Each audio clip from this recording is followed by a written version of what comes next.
ആയിഷത്തുൽ ഷംന കൂടി ചേരുന്നു. ഷംന, ഇവിടെ രാഹുൽ അവിടെ നിന്ന് ഫ്ളാറ്റിൽ നിന്ന് രക്ഷപ്പെട്ടത് ഒരു ചുവന്ന പോളോ വണ്ടിയിലാണ് എന്നറിയാൻ കഴിയുന്നുണ്ട്. അത് ഏത് സെലിബ്രിറ്റിയുടെ വണ്ടി എന്നാണ് സംശയം? പോലീസ് വല്ലതും പറയുന്നുണ്ടോ ഷംന? ഹാഷ്മി, അത് തന്നെയാണ് ഇനി കണ്ടെത്താനുള്ളത്. എന്തായാലും ഇന്നലെ 4 മണിക്കൂറാണ് ഈ പ്രത്യേക അന്വേഷണ സംഘം രാഹുലിന്റെ ഫ്ളാറ്റിൽ മാത്രം പരിശോധന നടത്തിയതും തെളിവ് ശേഖരിച്ചതും. ഈ ഘട്ടത്തിൽ രാഹുലിന്റെ PA ആയ ഫസലിൽ നിന്നും പോലീസ് വിവരങ്ങൾ തേടിയിരുന്നു. ഇതോടുകൂടിയാണ് ഈ ചുവന്ന പോളോ കാർ എന്നത് പുറത്തു വന്നത്. നേരത്തെ തന്നെ രാഹുൽ ഈ കണ്ണാടിയിലെ പ്രചരണത്തിനിടെ കേസ് വരുന്നു, യുവതി പരാതി നൽകുന്നു. അതേ തുടർന്ന് രാഹുൽ പിന്നീട് ഫ്ളാറ്റിലെത്തി MLA-യുടെ ഔദ്യോഗിക വാഹനം ഫ്ളാറ്റിൽ ഉപേക്ഷിച്ച് മറ്റൊരു സുഹൃത്തിന്റെ കാറിലാണ് രക്ഷപ്പെട്ടത് എന്ന് നമുക്ക് വിവരമുണ്ടായിരുന്നു.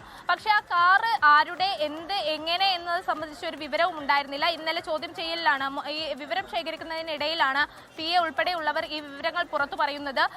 ആരുടെ കാറാണെന്ന് ഇവർക്ക് അറിയില്ല, അങ്ങനെ സ്ഥിരമായി വരാറില്ല, വല്ലപ്പോഴും മാത്രമാണ് ഈ കാർ രാഹുലിന്റെ അടുത്തേക്ക് വരാറ്. ഈ കാർ കഴിഞ്ഞ ദിവസം തന്നെ, അതായത് രാഹുൽ ഒളിവിൽ പോകുന്നതിന് തലേ ദിവസം തന്നെ പാലക്കാട് എത്തിയിരുന്നു. തുടർന്നാണ് ഈ രാഹുൽ ഈ MLA വാഹനം ഉപേക്ഷിച്ച് രക്ഷപ്പെടാൻ സമയത്ത്, ഒളിവിൽ പോകാൻ സമയത്ത് ഈ കാർ വരുന്നതും അതിൽ കയറി പോകുന്നതും. ആരുടെ കാറാണെന്ന് അറിയില്ല, മറ്റൊന്ന് ഇത് എങ്ങോട്ട് പോയി എന്നും അറിയില്ല എന്നായിരുന്നു PA-യുടെ ഒക്കെ മൊഴി ഉണ്ടായിരുന്നത്. എന്തായാലും ആ കാർ ഒരു സെലിബ്രിറ്റിയുടേതാണ്, ഒരു സിനിമാ താരത്തിൻ്റെതാണ് എന്നാണ് പുറത്തു വരുന്ന വിവരങ്ങൾ. ഇതേ തുടർന്ന് ഇനി അന്വേഷണം ഉണ്ടാകും. മറ്റൊന്നുള്ളത്, ഈ രാഹുലിന്റെ ഫ്ളാറ്റിൽ നിന്ന് ലഭിച്ച CCTV ദൃശ്യങ്ങളാണ്. നമ്മൾ നേരത്തെ തന്നെ പറഞ്ഞിരുന്നു, ഈ ഫ്ളാറ്റിലെ CCTV ദൃശ്യങ്ങളിൽ ഏറെ നിർണായകമാകുന്നത് യുവതിയുടെ മൊഴിയുടെ അടിസ്ഥാനത്തിലുള്ള ദൃശ്യങ്ങളാണ്. അന്നത്തെ ദൃശ്യങ്ങളായിരുന്നു, പക്ഷെ അത് ലഭ്യമായില്ല. പക്ഷേ ഈ രാഹുൽ രക്ഷപ്പെടുന്നതിന്റെ CCTV ദൃശ്യങ്ങൾ ഈ അന്വേഷണ സംഘം ശേഖരിച്ചിരുന്നു. ആ ഒരു മാസത്തെ, ആ ഒരു ദിവസങ്ങളിലെയൊക്കെ CCTV ദൃശ്യങ്ങൾ ശേഖരിച്ചിരുന്നു. പക്ഷെ അതിൽ കൃത്യമായി രാഹുൽ രക്ഷപ്പെടുന്നതിന്റെ ആ വിഷ്വൽസ് ഡിലീറ്റ് ചെയ്തു എന്നാണ് ഇപ്പോൾ അറിയാൻ കഴിയുന്നത്. ആ ദൃശ്യങ്ങൾ ലഭ്യമായിട്ടില്ല. ഇത് ഫ്ളാറ്റിൽ തന്നെയുള്ള കെയർടേക്കറുടെ സ്വാധീനത്താൽ, അയാളുടെ സഹായത്തിലാണ് ഡിലീറ്റ് ചെയ്തത് എന്നാണ് ഇപ്പോൾ അന്വേഷണ സംഘം കണ്ടെത്തിയിട്ടുള്ളത്.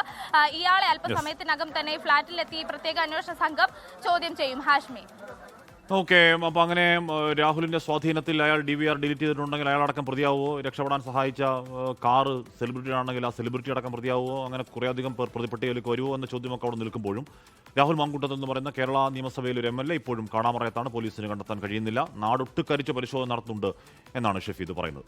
ലോകത്തെവിടെയായാലും ഏത് സമയത്തും 24 വാർത്തകളും ഓഗ്മെന്റഡ് റിയാലിറ്റി പാക്കേജുകളും എക്സ്പ്ലെയിനറുകളും വിശദമായി കാണാൻ ഞങ്ങളുടെ YouTube ചാനൽ നിങ്ങൾക്ക് സബ്സ്ക്രൈബ് ചെയ്യാം.